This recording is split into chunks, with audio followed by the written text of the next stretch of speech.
I'm quite enamored of the cyclic experiences in life, particularly the trials and joys that seem to come one after another, like waves marching towards the shore. Oh, look at the sun back there coming up.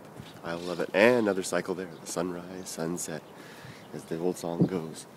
And this morning as I was walking, I was thinking about a cycle that I remember from my past that I think is exemplary in showing us how things work and how we can handle things sometimes. Let me give it a try. I used to be a surfer. I used to enjoy surfing so much from an early age. And one of the things that is a part of the game in surfing is to ride a wave into the shore and then turn around and paddle back out. Now, to get back out, unless you're on a point break where you can paddle out into the deep water, the channel, and work out, if you're on a shore break where it's just waves marching into the shore, you have to paddle back out through the waves, successive waves of breakers coming in, wham, wham, one after another.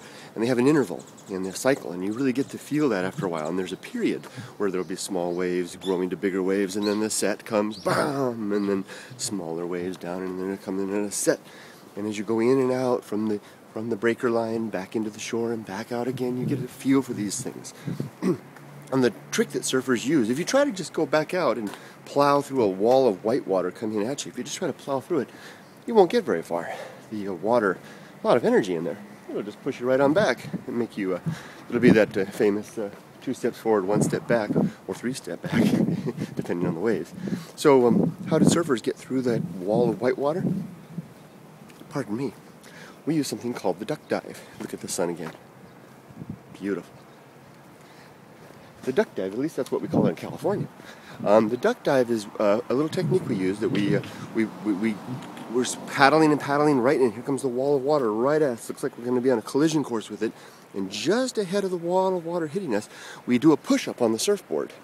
And that causes the front of the board to duck under the water and dive down.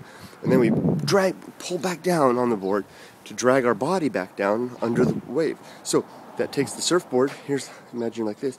You push up the front of here comes the wave this way. You push, the front of the board goes down like this, and then you grab back onto it and it takes your body down, and then the wave rolls over the top, and it has a fulcrum-like effect. It hits the back of your body, and it causes you to basically do a little thing like this. Whoop, and you basically swoop underneath the wall of water. And if the wave isn't too big, you can do it just perfectly. You just basically go right in. Remember, the white water is churning at the top and only a little ways down. And you can actually swoop right underneath the white water and avoid a lot of that mess altogether. Once you get this technique down, it's great fun to swoop under the waves. Now, with big waves, it's a little bit harder. Now, how does this relate to life? Well, if you've lived, into your 30s or 40s, you've probably noticed that life's trials seem to come sometimes in succession. You have good days, bad days, sunrise, sunset. And when the bad days come, sometimes you can slightly anticipate them. I can't. I have a cycle in my moods. And after I've had a good day, then I'm probably not going to have such a good day in a couple of days later. And if you anticipate that, you can prepare for it and plan for it a little bit, almost like anticipating the wave coming at you as a surfer. And prepare for the duck dive. Now, the point that I want to make now is what a surfer does during the duck dive, which is nothing. When we do that push-up and the surfboard goes down and then we pull ourselves under, we just hold on tight. That's all we do. And then let the wave, the energy, take us around to the other side until we pop up like a cork on the other side. It's a really key point there. We don't do anything during the point when the turbulence is massing and churning around us. And that allows us to get through that wave with the minimal amount of upset and damage. And if you fight it, if you try to plow right through that wave, you're going to be in a massive trouble. And if you try to do too much while you're down there, you're going to upset your equilibrium, and you find yourself spinning and tumbling, as new surfers often do. So the key point then is to prepare for the turbulence, push through, and then relax while it's happening. And here's the point I want to make. No decisions. What I've tried to learn in my own life is that when I'm in those periods of life where the waves are turning in this and the winds are howling in the mental winds I'm talking about here, I try not to make any decisions during that time. It's a terrible time to make decisions. It'll only upset the mess. And that seems to be a pretty good rule of thumb for me, at least. So let's take it one step further. Okay, now that's how the surfer handles the incoming waves. Now what about the rogue wave? Now, a rogue wave occurs in surfing when, and all surfers know about this, you see a wave coming and you do your duck dive and you pop underneath it, and then you come popping back up to the top, and what do you find when you burst through the surface and open your eyes? A huge breaker crashing right down upon you. There's no time to react, no time to prepare, no time for a duck dive, anything. A rogue wave like that, those types of waves are pretty common, and they'll nail you, and there's nothing you can do about it. It'll hit you and you are tossed. You are nailed and you are moving all around. And a wave like that will drag you down quite a ways underwater, and you're usually tied onto your surfboard. You lose your surfboard and you feel it tugging at you and you're tossing all around. Now what do surfers do at that point? Do we struggle for this surface? Do we try to gain our bearing and fight? No, we don't do that. At least not an experienced surfer won't do that, because we know that we're just going to use up our precious air supply if we do that.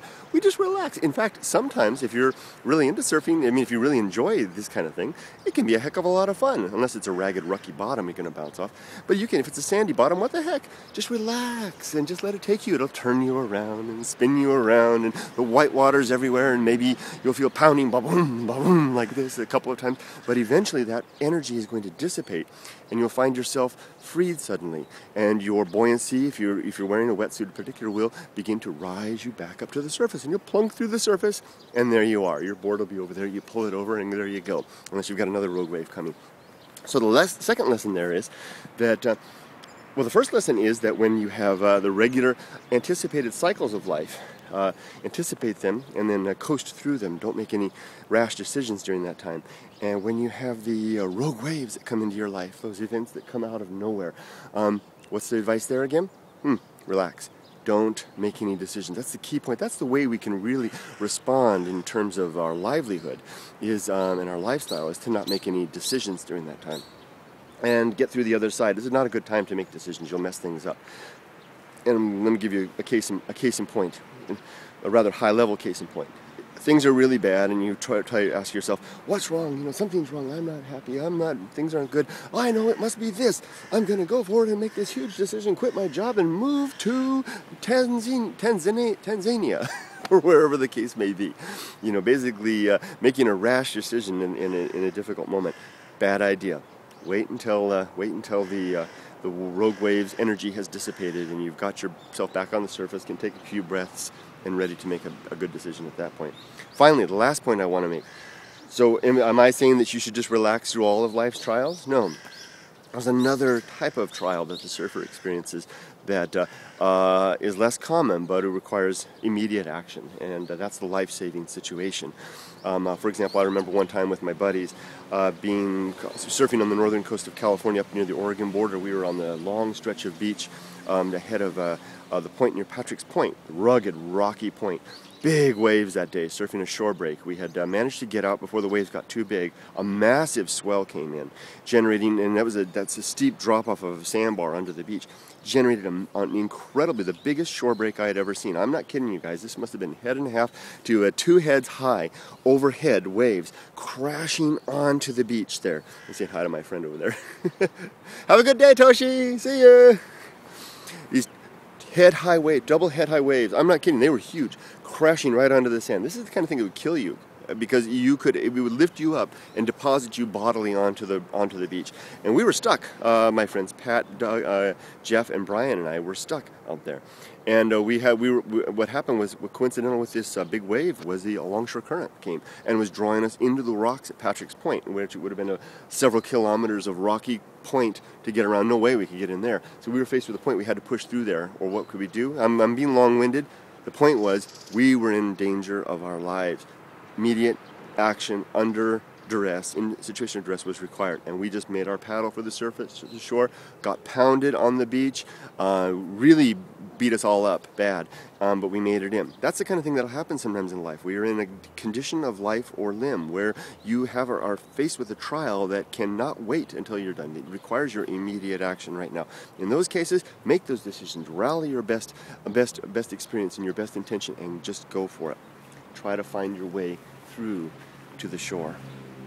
So a few life lessons to be taken from the experiences of surfing. Let's coast through the combers.